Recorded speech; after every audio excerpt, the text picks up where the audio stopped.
Tu l'as vu siffler en Ligue 1. Non, mais sauf que là, c'est de l'arbitrage de très haut niveau. Là, c'est pas pareil. Giovanni, j'ai déjà vu siffler en. Je suis désolé. C'est un arbitre de Ligue 1 qui arbitrait sur l'autre. Là, ceux qui sont dans le quart, c'est des mecs de haut niveau. Giovanni Castaldi. Donc le Real OM, t'as jamais vu de scandale en Ligue des Champions. Le Real OM, la main, tu crois que c'était quoi ce soir, c'est haut niveau. Ah, ce soir, Non, mais dans Ligue des Champions, il n'y a jamais eu de scandale. Drogba, il s'en souvient. Giovanni Castaldi, je ne désespère pas de vous filer la gonfle, la parole. Giovanni, le tournant pour vous, c'est quoi? Est-ce que vous avez noté, vous, une action, quelque chose d'important? Pour le coup, Johan, pour te rassurer, les scandales d'arbitrage, c'est qu'avec le Real Madrid, il n'y a que ce club-là, sinon il n'y en a pas. Pour le reste, moi j'ai vraiment senti une bascule avec l'entrée de Mohamed Salah. On sent qu'il y avait une attente énorme de la part d'Anfield. Par rapport à la blessure de Nuno Mendes, Lucas Hernandez a été en difficulté. On sent que sur 2-3 coups de patte, quand même, il aurait pu faire quelque chose. Et les changements d'Arne Slot à la mi-temps avec l'entrée de Cody Gakpo, ça a énormément perturbé aussi l'organisation parisienne sans ballon. Il y a eu un gros moment de flottement. C'est plus ce tournant-là de la rencontre et c'est ce que disait, j'ai oublié, j'ai pas retenu la voix, mais c'est le fait que Liverpool n'ait pas concrétisé ce temps fort-là parce que là, les choix d'Arne Slot avaient été bons à la pause. Merci Giovanni. Nous allons passer à la case Dembélé. Un doublé dans cette rencontre, 73e et 91e minute. Est-ce un doublé qui le consacre? Most valuable player, MVP, habillage. Ludovic Obraniak. Oui ou non? Oui. Monsieur Apadou. Dans un match comme ça, oui. Oui. Nicolas Villas. Bah ouais, début en Ligue des Champions, quart de finale retour, t'es obligé de le mettre MVP quand même. Oui. Fantastique ou logique? Ouais, j'en suis là encore. J'en suis à la semaine dernière. Je le mets MVP, mais Ludo Bragnac, il est extraordinaire.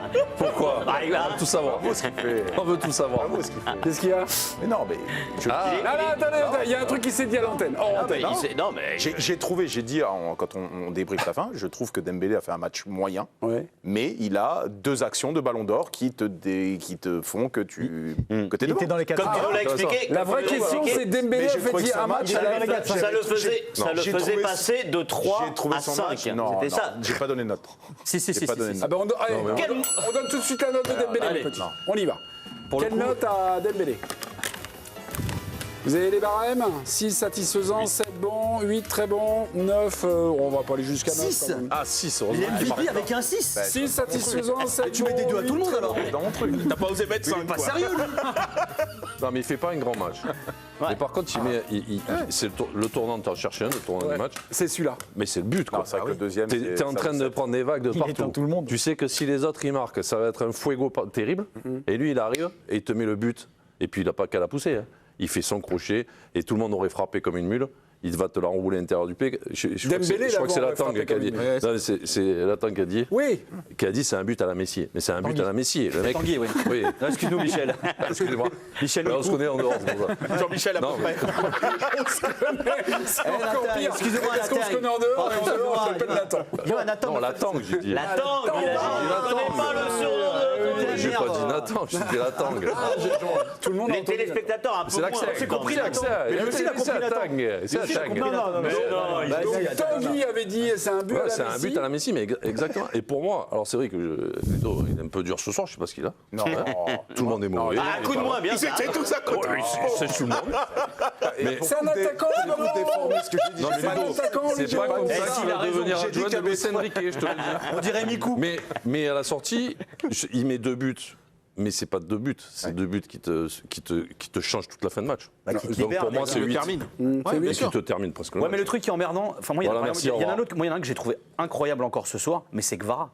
Et il y a un très bon papier dans l'équipe là où ils expliquaient que maintenant au PSG, dans les bonus qui sont donnés aux joueurs, maintenant il y a une prime à l'avant-dernière passe décisive. Et notamment sur le deuxième but, c'est Kvara. Mais Kvara, il a fait un match, mais il est incroyable. Mais forcément, on va valoriser ce qui est le plus dur, le plus valorisé finalement, c'est-à-dire les buts et le buteur. C'est ce qui est le plus important. Mais moi, Kvara, je le mets à égalité avec Dembélé ce soir. Oui, encore. mais c'est vrai, mais dans un match qui tient un fil à un moment. Parce que l'action d'avant, c'est l'action de Ngumoa. Qui est bloqué par Safonov. Et il me semble que c'est sur la relance que derrière Paris marque le nombre de fois d'ailleurs où Paris suite à un arrêt, un truc, une grosse situation, dans la foulée, il sanctionne. C'est arrivé plusieurs fois, d'ailleurs, contre Chelsea au match aller. Non, mais c'est pas des buts que tu mets quand tu domines le match. Tu vois, tu domines, tu sais que tu n'as aucun problème. Il ne met pas tout seul, c'est ça que je veux dire. Non, mais bien sûr. Qui met un but tout seul? Maradona. Pas Maradona, Messi. Mais je veux dire, le truc, c'est que. Non, mais c'est un moment où c'est très difficile pour toi, quoi. Et ce match, il était en Non, mais moi j'entends la clé du stade. Moi j'ai kiffé le VAR. Mais après, là, évidemment, on valorise toujours les attaquants, ceux qui marquent.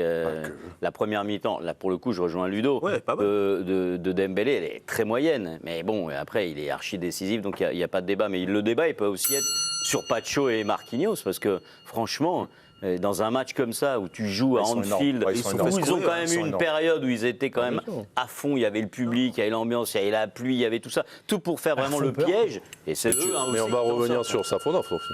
Oui, on va revenir sur Safonov, mais entre... Il y a que Ludo qui ne savait pas que c'était prévu en après. défense centrale et l'attaquant Dembélé, on a un milieu de terrain. Et il y a quelques minutes, vous nous avez dit, Giovanni, vous étiez complètement tombé sous le charme du match de Joao Neves. Ah ouais. Honnêtement, Joao Neves, ce soir, il a été exceptionnel. C'est-à-dire que je ne sais pas si on a conscience qu'il a gagné tous ses duels aériens. Il a même gratté des ballons à Virgil van Dijk alors qu'il fait à peu près 30 cm de moins. Je sais que c'est pas toujours une histoire de centimètres dans la vie, mais là quand même pour les jeux de tête c'est important. J'ai trouvé le milieu parisien sur courant alternatif. Vitinha a sombré en seconde période. Warren Zaïre-Emery, il y a à redire. Joao Neves, il a été dantesque. Et l'histoire du match, c'est quand même que Paris a subi. Et à 0-0, même si Dembélé ne met pas ses 2 buts, en fait, le Paris Saint-Germain est qualifié. Donc pour moi, c'est Neves en 1, Pacho en 2 et Marquinhos en 3. Il n'y a pas que Ludovic Obrania qui est à contre-jeu. Il a gagné tous ses duels. Nous avons les stats, Giovanni. 3 duels gagnés sur 7. 12 ballons perdus pour Joao Neves. Les duels gagnés sur 18, il n'en gagne que 10. Giovanni, vous dormez pendant le match ou quoi? Non, c'est la preuve. C'était pas Everton le match. Non. C'est la preuve que. Non, mais c'est la preuve que les chiffres ne veulent rien dire. Les chiffres ne veulent rien dire. J'ai tout le monde là dans la salle de presse.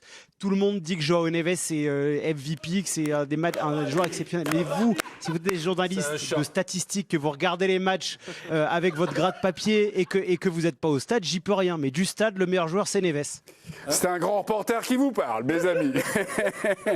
Les 4 duels perdus, regardez la tête. Non, mais personne n'a parlé spontanément de Joao Neves. On a fait la défense, on n'a pas parlé du milieu. Et c'est vrai que les gens qui sont au stade ont une vision peut-être un peu plus globale, voient les choses, les courses à vide. Le milieu, pendant la seconde période, la fin de la première période et une bonne partie de la seconde période. Prilo. Ouais, sauf fait secouer. Il n'y avait plus un ballon qui ressortait. Ils étaient pris à chaque relance, etc. Non, ça suffit. J'ai dit ce que j'avais à dire. On a éteint Giovanni. Et pas besoin de tableau Excel, nous. Dans quelques minutes, on va tenter d'éteindre Daïva Padou. Allez, à tout de suite, mes petits. Ciao.